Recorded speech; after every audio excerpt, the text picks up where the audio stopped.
Hey, how's it going everyone, and welcome back. So, in this video I'm going to be taking a look at what is possibly the new best pulse rifle in Destiny, and that is one of the new Trials weapons, Blind Perdition. So, with 17 damage to the body and 25 to the head, this thing melts. Taking a look at its perks, firstly we have the intrinsic perk, Snapshot. Now this is the adept version of this pulse rifle, meaning that this is the version you get for going flawless and getting the chest at the lighthouse. The non-adept version does not come with Snapshot, so that is the difference between the adept and non-adept versions of the current Trials weapons.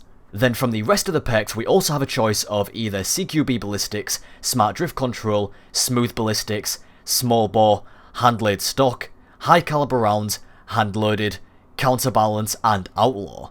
So there's definitely a good set of perks to choose from here. I don't think there's any really bad perks, but there are ones that you're going to obviously choose over others. Here's the setup that I prefer to run: CQB ballistics with hand-laid stock for that max stability, high caliber rounds, and counterbalance to reduce the recoil.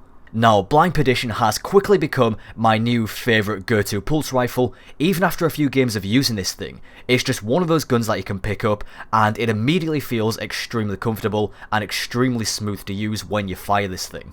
Its high rate of fire and low impact also means that it competes with the Hawksaw and the Osiris PDX. In fact, it could also possibly be better than them, although that could be to do with preference, so you might have to try this weapon out for yourself in order to decide. But for me, I really like this gun. I never really became a Hawksaw or Osiris PDX type of person. For some reason, I couldn't really use those guns. But this one to me just feels extremely smooth, and I'm already really liking this weapon. It's also made better by the fact that this weapon comes with high caliber rounds, meaning that you can stagger the enemy every time you shoot them and throw off their aim, which means during gunfights you have a much better chance of winning because the enemy is going to have a much more difficult time trying to land their shots on you. Now, if I wanted, I could also switch out hand-laid stock for small bore, which would sacrifice a little bit of stability, a little bit of reload speed, and a little bit of the magazine size in exchange for double the range. So you have a really nice set of perks to choose from here to suit your preference. If you prefer sticking to close or mid-range, then go for hand-laid stock. If you like to stick to longer range gunfights, then small bore is for you. If you really wanted, you could just max out the range by going with smooth ballistics, small bore, and hand-loaded, but I think that having high caliber rounds on this weapon is going to be super important, so I wouldn't really switch away from that. But the option is there.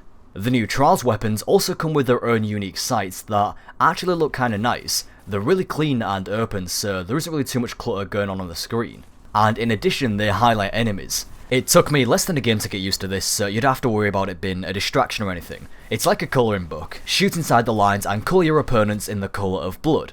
So I do hope that you enjoyed this video. Thank you very much for watching, and I'll talk to you next time.